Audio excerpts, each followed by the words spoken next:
You might have probably heard about the strange discoveries found in various places.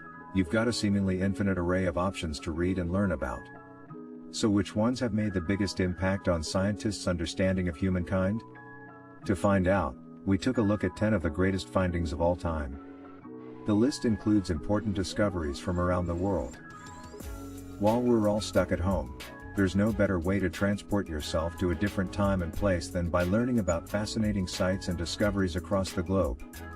Here are the 10 strangest discoveries on Earth. Number 10. Gebekli Tepe. Gebekli Tepe is a Neolithic archaeological site near the city of Şanlıurfa in southeastern Anatolia, Turkey. Dated to the pre-pottery Neolithic, between 9,500 and 8,000 BCE, the site comprises a number of large circular structures supported by massive stone pillars, the world's oldest known megaliths. Many of these pillars are richly decorated with abstract anthropomorphic details, clothing, and reliefs of wild animals, providing archaeologists rare insights into prehistoric religion and the particular iconography of the period. The site was first used at the dawn of the Neolithic period, which in Southwest Asia marks the appearance of the oldest permanent human settlements anywhere in the world. The site's original excavator, German archaeologist Klaus Schmidt, described it as the world's first temple, a sanctuary used by groups of nomadic hunter-gatherers from a wide area, with few or no permanent inhabitants. Other archaeologists challenged this interpretation, arguing that the evidence for a lack of agriculture and a resident population was far from conclusive. Number 9. Dikkus spheres. Popping up in yards across Costa Rica, the huge, stone dikkus spheres might be seen as simply a landscaping trend, but in fact the rounded stones are mysterious artifacts that were created centuries ago in great numbers, but for unknown reasons. In the 1930s, workers from the United Fruit Company, clearing land in the Dikkus Valley of Costa Rica, began unearthing large numbers of almost perfectly round stone spheres. The largest of these apparently man-made balls is over 2 meters in diameter and weighs over 16 tons. No one is sure exactly when or how they were made, or for what reason, but, according to University of Kansas archaeologist John Hoops, the balls were most likely made by reducing round boulders to a spherical shape through a combination of controlled fracture, pecking, and grinding. Today, virtually all of the spheres have been taken from their original locations. Many are prized lawn ornaments across Costa Rica. A collection of 6 now resides in the courtyard of Costa Rica's National Museum in San Jose. Number 8. Sacsayhuaman. Located on a steep hill that overlooks the city, the fortified complex has a wide view of the valley to the southeast. Archaeological studies of surface collections of pottery at Sacsayhuaman indicate that the earliest occupation of the hilltop dates to about 900 CE. The architecture in Sacsayhuaman has sacred buildings such as residential buildings, towers, shrines, warehouses, roads and aqueducts. That is why the shape and harmony of the landscape is similar to other sacred Inca places such as Machu Picchu. The main wall of Sacsayhuaman is built in zigzag with giant stones up to 5 meters high and 2.5 meters wide. The south side is bounded by a polished wall approximately 400 meters long. The east and west are limited by other walls and platforms. Number 7. Baby disposal. The bones of nearly 100 infants were deposited in a late Roman early Byzantine sewer beneath a bathhouse at Ashkelon, on the southern coast of Israel, continue to baffle scholars. An initial examination of the remains by Patricia Smith and Hila Kahila of the Hebrew University revealed that most of the bones, discovered in 1988, were intact and that all parts of the skeletons were represented, suggesting that the infants had probably been thrown into the drain soon after death. All of the bones and teeth are comparable to those of newborn infants. The absence of neonatal lines, prominent marks in the enamel of deciduous teeth and first permanent molars, which are considered evidence of survival for more than 3 days, indicates the babies died shortly after birth. The number of infants, all of the same age and with no signs of disease or skeletal malformation, suggested infanticide rather than a catastrophe such as epidemic, war, or famine, in which a range of ages might be expected. Smith and Kahila thought the Ashkelon infants were probably girls because female infanticide was widespread in Roman society. Number 6. Mount Owen Claw. The upland moa was a species of moa endemic to New Zealand. It was a member of the ratite family, a type of flightless bird with no keel on the sternum. It was the last moa species to become extinct, vanishing around 1500 CE, and was predominantly found in alpine and subalpine environments. The birds became extinct approximately 700 to 800 years ago and were native to New Zealand. The claw, which is estimated at more than 3,300 years old, has been valuable for researchers, as it has bones and tissue intact, giving opportunities to conduct studies. The flesh-covered claw has resurfaced, and social media is buzzing, saying it looks like something out of science fiction. Using DNA recovered from the toe, Harvard scientists have now mapped and compiled the first almost complete genome of a little bush moa, moving closer to the possibility that extinct genomes will soon become extinct. The whole idea of bringing vanished species back to life by slipping the genome into the egg of a living species has been regarded by some reviewers. Number 5. Venetian vampires. A vampire unearthed in a mass grave near Venice was unusually old for the Middle Ages, suggesting she may also have been accused of being a witch, according to new research that includes a reconstruction of the medieval woman. A female vampire unearthed in a mass grave near Venice, Italy, may have been accused of wearing another evil hat, a witch. The 16th century woman was discovered among medieval plague victims in 2006. Her jaw had been forced open by a brick, an exorcism technique used on suspected vampires in Europe at the time. The discovery marked the first time archaeological remains had been interpreted as those of an alleged vampire, project leader Matteo Barini, a forensic archaeologist at the University of Florence in Italy, said when the skull was first revealed in March 2009. New investigations have now shed light on who this vampire was, why people may have suspected her of dabbling in the dark arts, and even what she looked like. There is a piece of history to rewrite, to see this individual again after 500 years and also try to understand why the myth of vampire started, Barini says in a new National Geographic Channel documentary.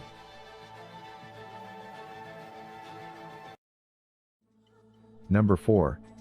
Nazca lines. The Nazca lines are a group of very large geoglyphs made in the soil of the Nazca Desert in southern Peru. They were created between 500 BC and AD 500 by people making depressions or shallow incisions in the desert floor, removing pebbles and leaving differently colored dirt exposed. Most lines run straight across the landscape, but there are also figurative designs of animals and plants. Some of the Nazca lines form shapes that are best seen from the air, though they are also visible from the surrounding foothills and other high places. The shapes are usually made from one continuous line. The largest ones are about 370 meters long. Because of its isolation in the dry, windless, stable climate of the plateau, the lines have mostly been preserved naturally. Extremely rare changes in weather may temporarily alter the general designs. As of 2012, the lines are said to have been deteriorating because of an influx of squatters inhabiting the lands. Number 3. Voldegrad discs, dropa stones. The dropa stones are an alleged collection of 716 circular stones that are 12,000 years old and contain hieroglyphic markings. These stones were located in the Bianhar Mountains of China. Some ufologists cite this discovery as proof of an extraterrestrial visit to Earth. The discovery also included a large number of dwarf-like skeletons of unknown origin. The stones have since been shrouded in mystery with insufficient proof of their existence. Dropa stones were supposedly discovered in 1938 during an expedition to a large cave system in the Bianhar Mountains on the border between Tibet and China. The Chinese professor who led the expedition, Chi Pu Te, described the caves as artificially carved and predominantly used as a graveyard by an ancient extraterrestrial species.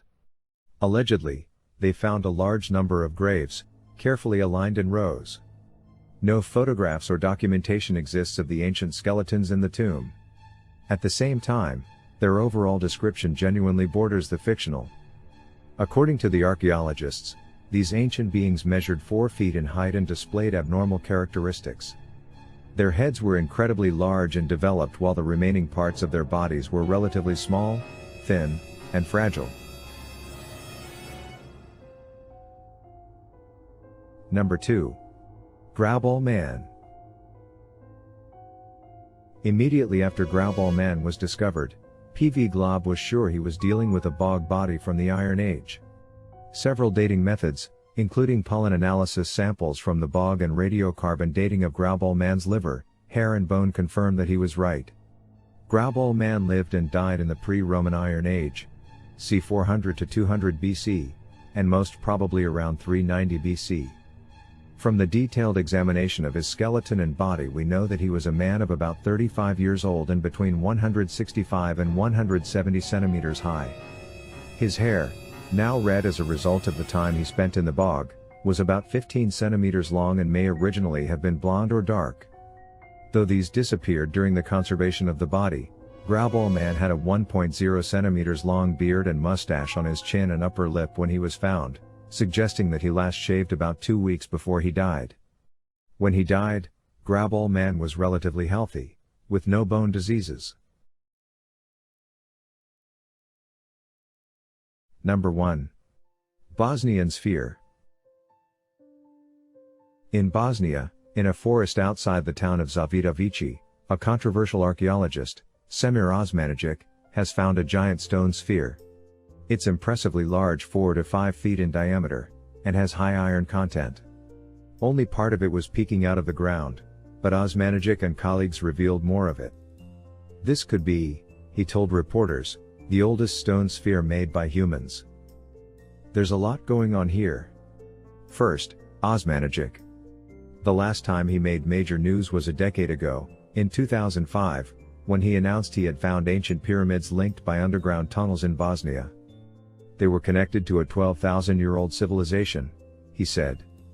Other archaeologists who took a look found evidence of human habitation there, but going back just to the Middle Ages, or thereabouts. The hills, they thought, were just hills. No pyramids here. Second, stone spheres. There are incredibly handcrafted stone spheres in the world. They're found in Costa Rica, carved from a rock called gabbros.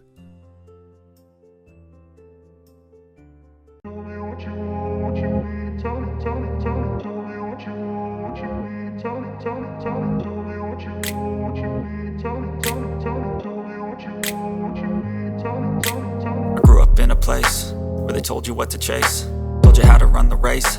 Every move was on the page, but I didn't like their way. Had to fight and misbehave, had to find a way to change, had to leave to find my way.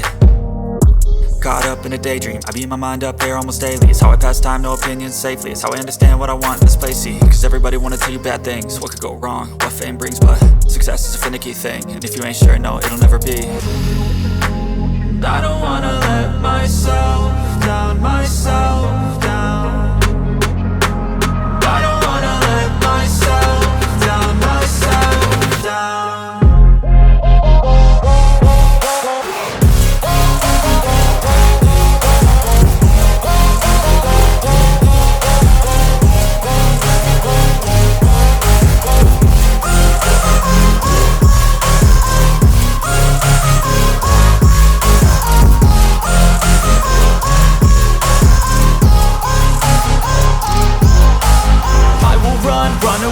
I don't have to plan it, I can go change my fate. You won't understand it, all alone, that's okay. People I can't stand them, they don't want me to change, keep me where I'm standing.